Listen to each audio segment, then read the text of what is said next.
Direct selling की इस global यात्रा में आपका स्वागत है। एक ऐसा क्षेत्र जहां सपने साकार होते हैं और सफलता की कोई सीमा नहीं होती। लेकिन हम इस उद्योग के बारे में कितना जानते हैं जो ऐसे अविश्वसनीय अवसर प्रदान करता है। आइए बुनियादी बातों से शुरू करते हैं। क्या आप जानते हैं कि वह कौन सा वर्ष था जब डायरेक्ट सेलिंग शुरू हुई और पहली कंपनी का नाम क्या था? पहली एसोसिएशन कब सामने आई?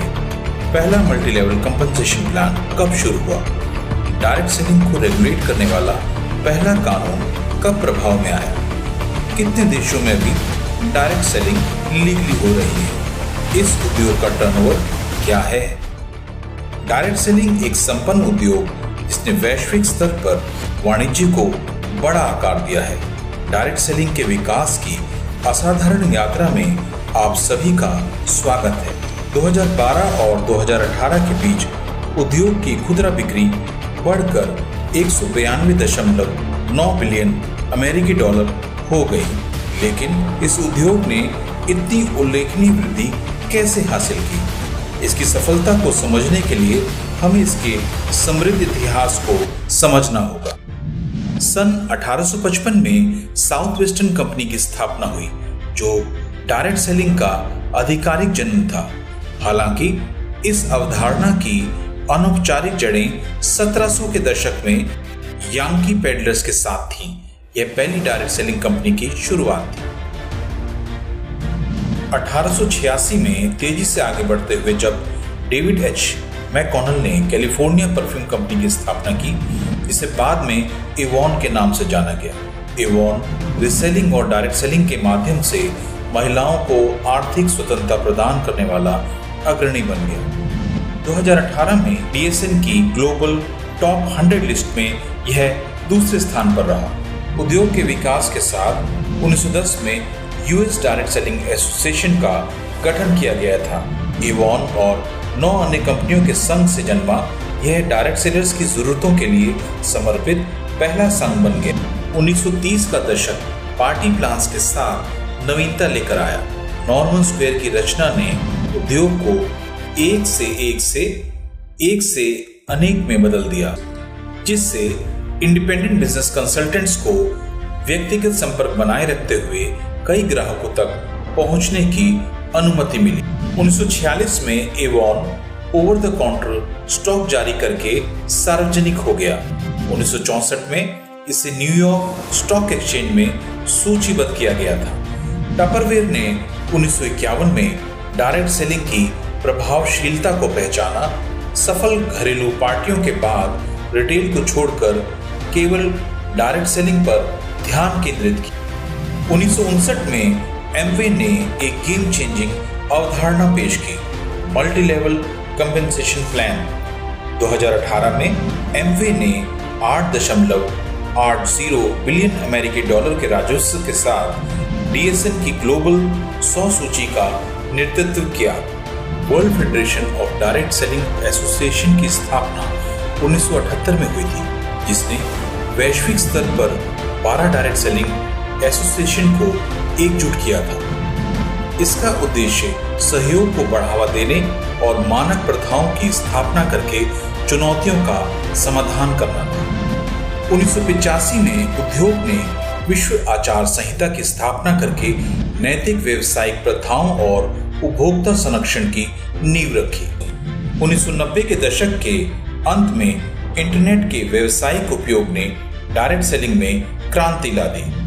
कंपनियों ने उत्पादों को प्रदर्शित करने और मुनाफा बढ़ाने के लिए वेब को अपनाया। 2010 के दशक में टेक्नोलॉजी ने आगे छलांग लगाई। ईमेल मार्केटिंग और डिजिटल कैटलॉग जैसी रणनीतियों का लाभ उठाते हुए ऑनलाइन डायरेक्ट सेलिंग एक वास्तविकता बन गई। इस समय के आसपास पेश किया गया सोशल मीडिया एक शक्तिशाली उपकरण बन गया। 78.6% सेल्स पर्सन ने इसका उपयोग उन लोगों से बेहतर प्रदर्शन करके किया। 2018 में सोशल सेलिंग मंच पर आ गई है। सोशल मीडिया एक प्रत्यक्ष संपर्क केंद्र बन गया है जो पहुंच बढ़ा रहा है और युवा वर्ग को आकर्षित कर रहा है। ई कॉमर्स डायरेक्ट सेलिंग के तरीकों में और विविधता लाती है? और क्या हम इन परिवर्तनों के साथ ग्लोबल डायरेक्ट सेलिंग बाजार के आकार को जानते हैं? 2022 में ग्लोबल डायरेक्ट सेलिंग बाजार का मूल्य 200.14 बिलियन अमेरिकी डॉलर था और 2023 से 2030 तक 6.4% की CAGR से बढ़ने की उम्मीद है। वैश्विक बाजार का विकास मुख्य रूप से उपभोक्ताओं की बढ़ती मांग और खरीदने से पहले किसी उत्पाद को चेक करने की आदत से प्रेरित है। जैसे जैसे हम भविष्य आधारित टेक्नोलॉजीज को अपनाते हैं, उद्योग का विकास जारी रहता है। कल्पना करें कि AI संचालित वेबसाइटें व्यक्तिगत समाधान बताएंगी, होलोग्राफिक प्रोडक्ट डेमोन्स्ट्रेशंस को जीवंत बना देगी और वर्चुअल रियलिटी खरीदारी के हमारे अनुभव को बदल देगी। उन्नत डेटा एनालिटिक्स को एकीकृत करने से यह सुनिश्चित होगा कि कंपनियां उपभोक्ता प्राथमिकताओं को बेहतर ढंग से समझ पाएंगी। अनुकूलित उत्पाद पेशकश और व्यक्तिगत अनुभव डायरेक्ट सेलिंग परिदृश्य को फिर से परिभाषित करें।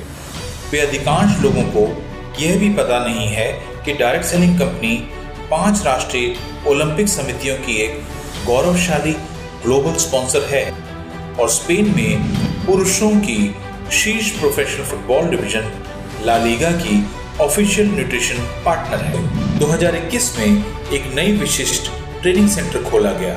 17,000 वर्ग फुट का मल्टी स्पोर्ट्स ट्रेनिंग सेंटर एथलीटों के लिए एक उच्च तकनीक व्यक्तिगत अनुभव प्रदान करता है, जिसमें शारीरिक कंडीशनिंग, खेल पुनर्वास, व्यक्तिगत पोषण प्रबंधन और खेल प्रदर्शन तक शामिल है।